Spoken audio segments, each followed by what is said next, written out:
놀라운 사실은 성경에 군대 이야기가 있어요. 여러분 한번 창세기 32장 1절 말씀 이하를 다 같이 봉독하도록 합니다. 야곱이 길을 가는데 하나님의 사자들이 그를 만난지라. 야곱이 그들을 볼 때에 이르기를 이는 하나님의 군대라 하고 그 땅 이름을 마하나임이라 하였더라. 아멘. 우리 교회 마하나임 남성 중창단이 있어요. 마하나임이라는 뜻은 무슨 뜻일까요? 야곱이 고향을 떠났다가 유리방황함 다시 고향 땅에 가게 되어지는 과정 속에 한 광야에서 하나님의 군대 혹은 하늘의 천사를 만난 것이죠. 그것을 기념하여 그것을 마하나임이라고 한 것이죠. 성경에 보면 세상에 255번이나 반복적으로 기록된 단어가 있어요. 군대와 상관된 단어인데 200번 넘게끔 단어가 반복된다는 것은 절대 강조라는 거예요. 절대 그대로 신뢰하라는 거예요. 그것이 바로 여러분 한번 따라해 주시면 좋겠습니다. 만군의 여호와. 다시 한번 만군의 여호와.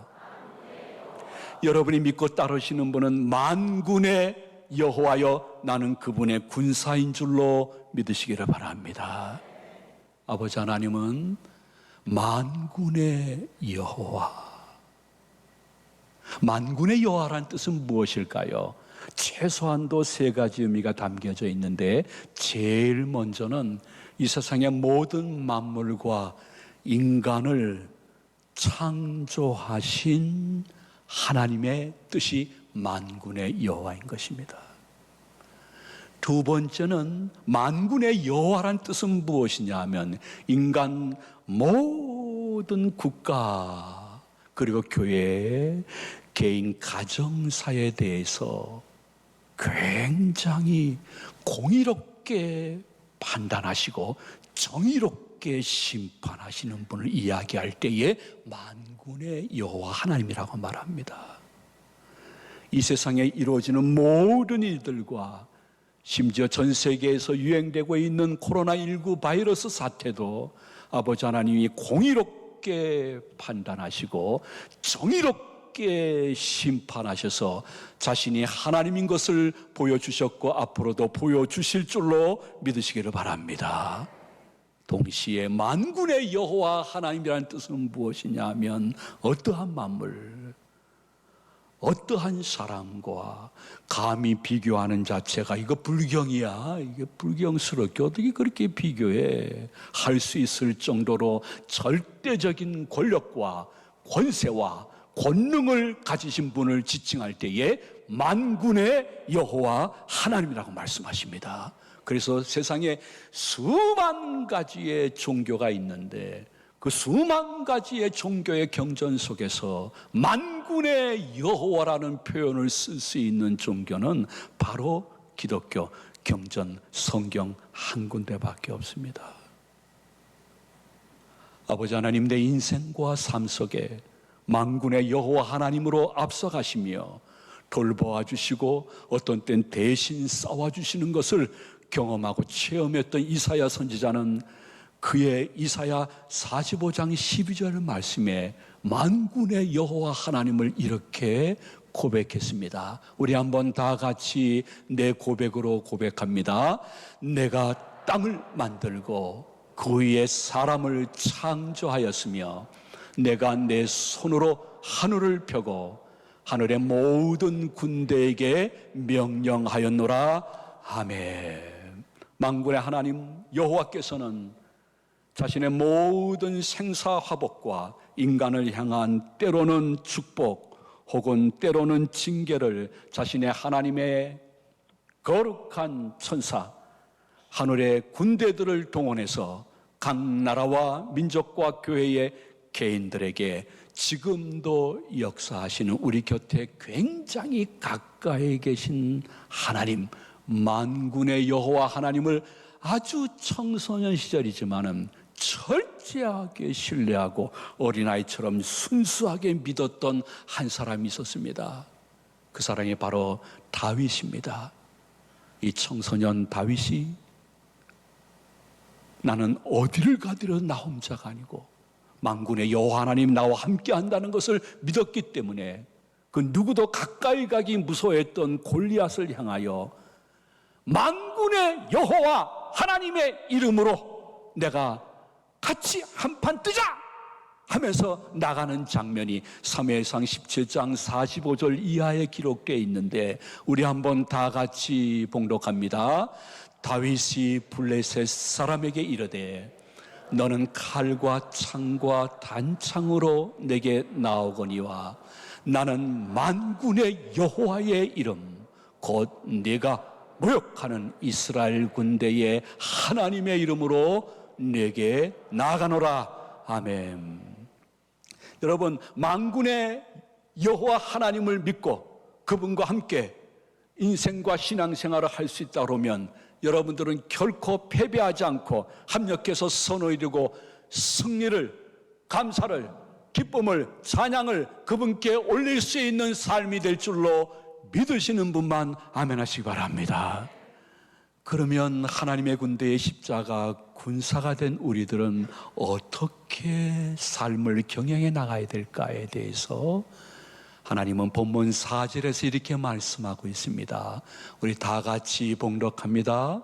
병사로 복무하는 자는 자기 생활에 얽매이는 자가 하나도 없나니 이는 병사로 모집한 자를 기쁘게 하려 함이라.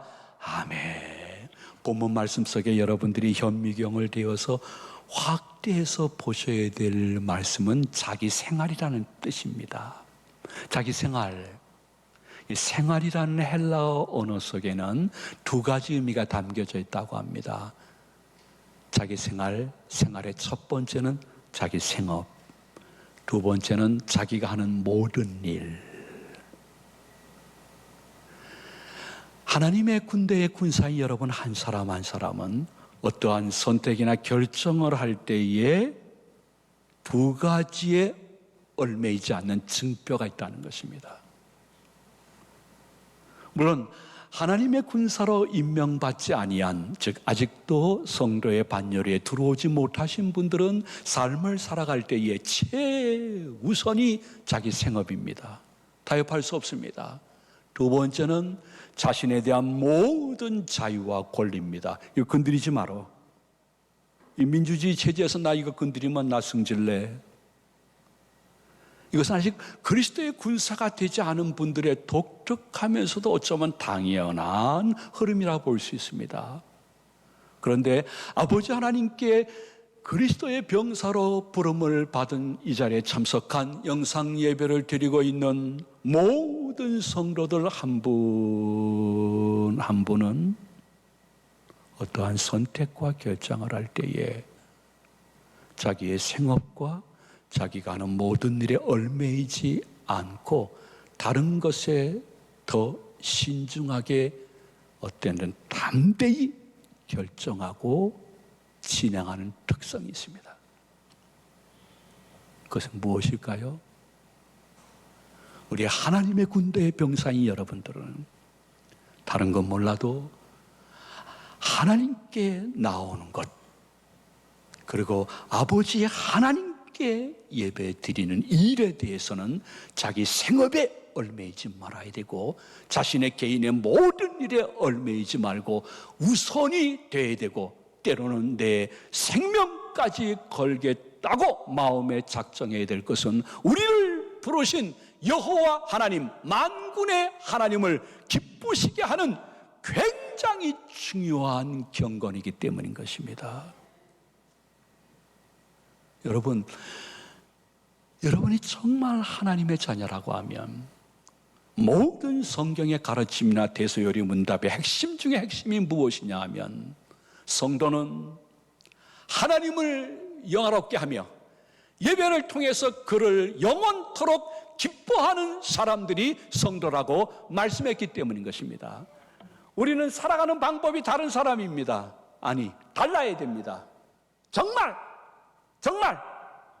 종교인이 아니고 기독교인이라고 하면 우리는 분명히 다른 거 하나가 있어야 됩니다.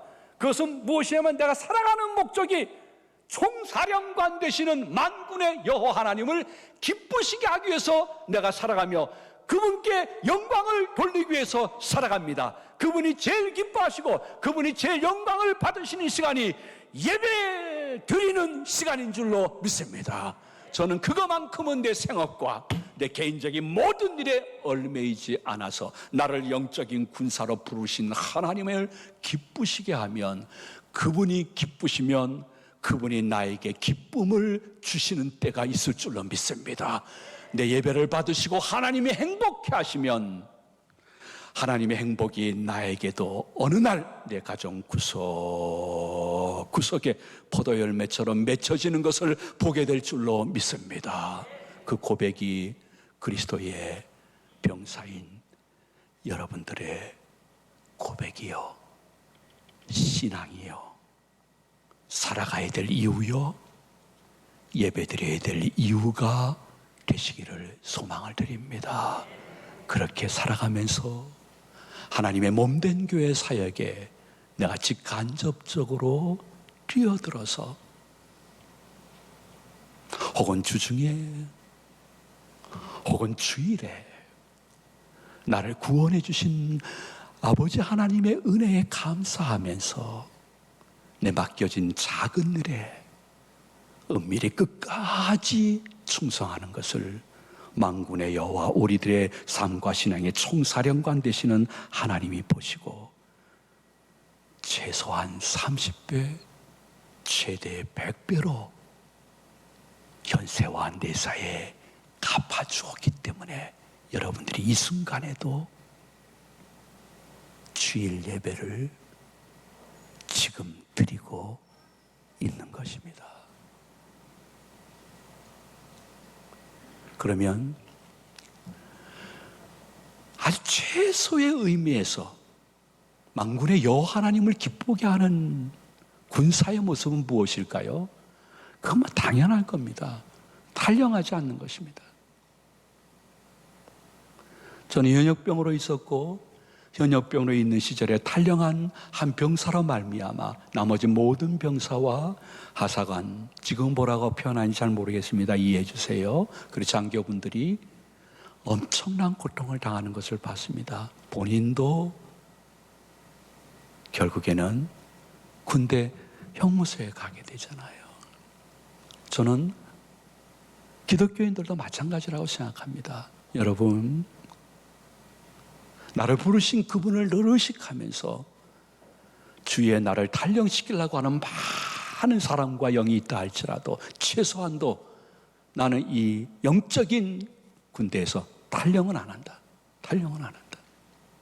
탈영한 사람들, 그 사람들의 이름을 디모데후서 4장 9절 이하에 보면 이렇게까지 기록을 하고 있습니다. 우리 한번 다 같이 디모데후서 4장 9절을 봉독합니다.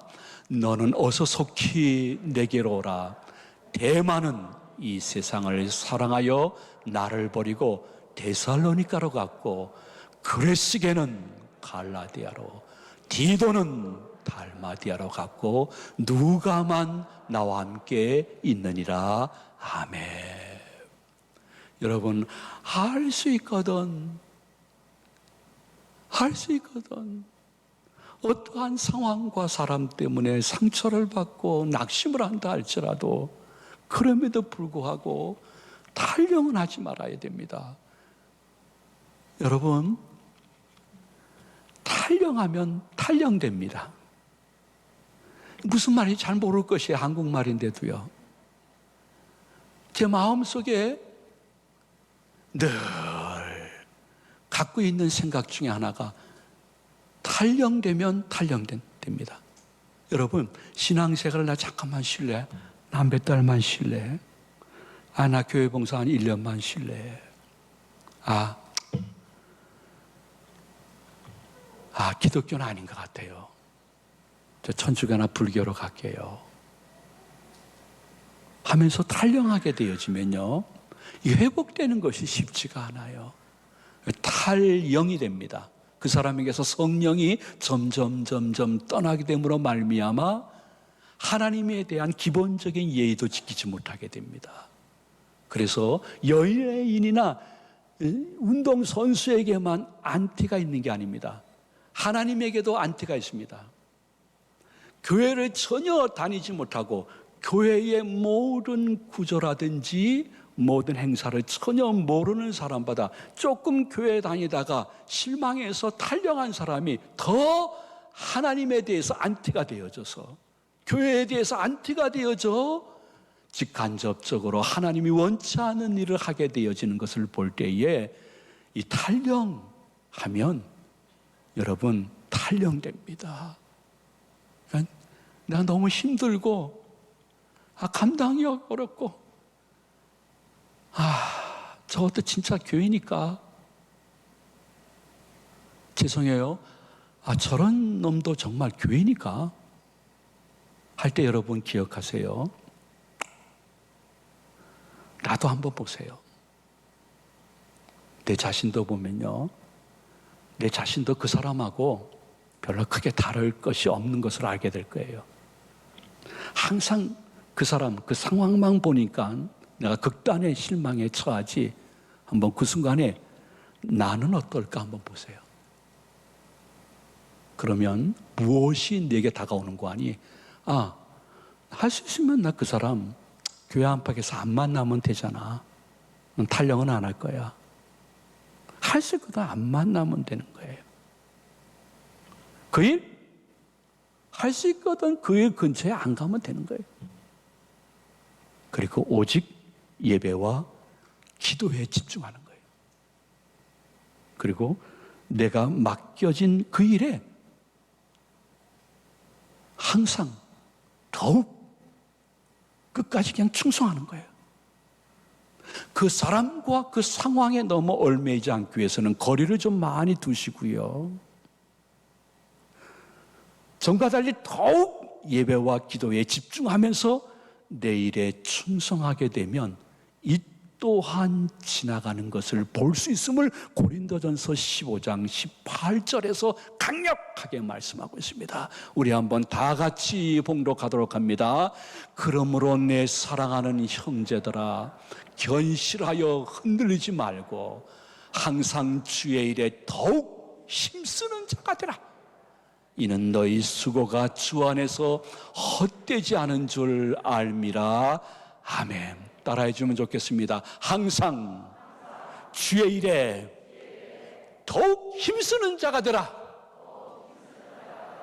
항상 더욱 이 두 단어만 기억하고 여러분들이 예배에 더 집중하고 기도에 더 집중하면 내 할 일만 하게 되어지면 이 또한 지나가면서 그 수고가 주 안에서 헛되지 않은 것을 이미 경험도 하셨지만은 앞으로도 경험할 수 있는 굳건한 정예부대 같은 하나님의 군대의 군사들이 되어지기를 진심으로 축원을 드립니다.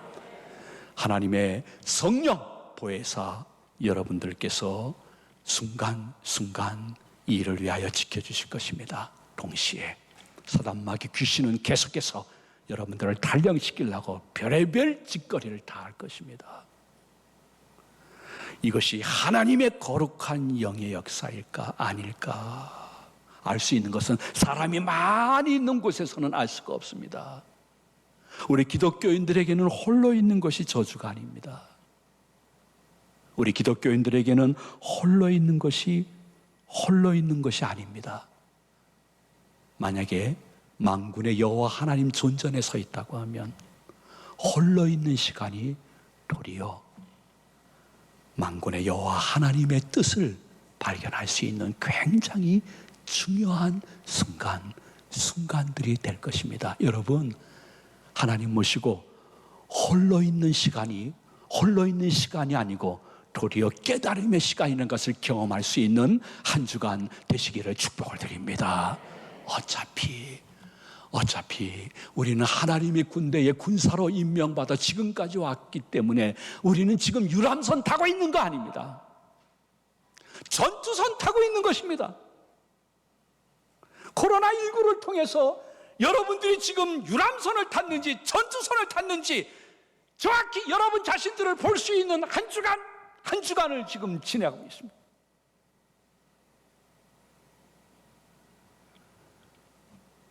전투선에 탔다고 하면 우리는 나를 위해서 십자가에서 고난을 받아 죽임을 당했던 예수님과 함께 고난에 동참하는 병사가 되어야 될 것이라고 본문 3절은 말씀하고 있습니다. 우리 다 같이 3절을 봉독합니다. 너는 그리스도 예수의 좋은 병사로 나와 함께 고난을 받으라. 여러분, 나와 함께 고난을 받아라. 이 성령의 음성이 코로나19를 지나갈 때에 여러분들의 신앙을 꽉 잡아줄 수 있는 군대의 멋진 규칙이 되어지기를 소망을 드립니다. 말씀을 마칩니다. 제가 군대 생활할 때는 한 3년을 꽉 채웠어요. 지금으로 생각하면 너무 긴 시간이었죠. 근데 3년을 다 채우니까요, 어느 날 정말 꿈에 그리던 제대의 기쁨과 영광이 있더라고요. 그 순간 지금도 눈에 선해요. 모든 내무반 병사들이 나와서 얼마나 환송을 잘해주는지, 아마도 속으로는 잘 나간다 이 녀석아, 아이고 속이 다 시원하다 하는 사람도 있었겠지만은 그 순간에 기억이 나요. 제대하는 순간이 있구나. 굉장히 기쁘고 영광스럽구나. 하나님의 군대에 군사인 여러분 한 사람 한 사람도 제대할 날이 있습니다. 굉장히 기쁘고 영광스러운 날입니다. 그날은 내 육신과 영혼이 분리되어지는 날입니다. 죽는 그날입니다. 그날은 지상의 영적인 군사에서 드디어 하늘의 군사가 되는 때라고 계시록 19장 12절에서 이렇게 예언하셨습니다. 우리 다 같이 봉독합니다. 하늘에 있는 군대들이 희고 깨끗한 세마포 옷을 입고 백마를 타고 그를 따르더라. 아멘. 그때는 우리가 하늘의 군사가 되어서 먼저 간 군사들과 영원한 복락을 누린 결코 흔들리지 아니할 나라 천국, 어떠한 사망이나 눈물이나 애통이나 곡하는 것이나 죽도록 힘들고 미워할 일이 전혀 없는 코로나19도 어떠한 영향을 끼치지 못하는 결코 흔들리지 않는 나라에서 하나님의 군사가 되는 그날까지 경건과 모든 신앙생활을 두려움 속에 잘 감당하라고 히브리서 12장 28절은 마지막으로 이렇게 말씀해 주고 있습니다. 우리 다 같이 봉독합니다. 그러므로 우리는 흔들리지 않는 나라를 받았은즉 은혜를 받자. 이로 말미암아 경건함과 두려움으로 하나님을 기쁘시게 섬길지니 아멘. 우리의 총사령관 되시는 만군의 여호와 하나님을 억지로 섬기거나 단련하지 말고 기쁘시게 섬기다가 은혜와 복을 받는 성도님들 모두가 되어지기를 예수님의 이름으로 축원해 드립니다.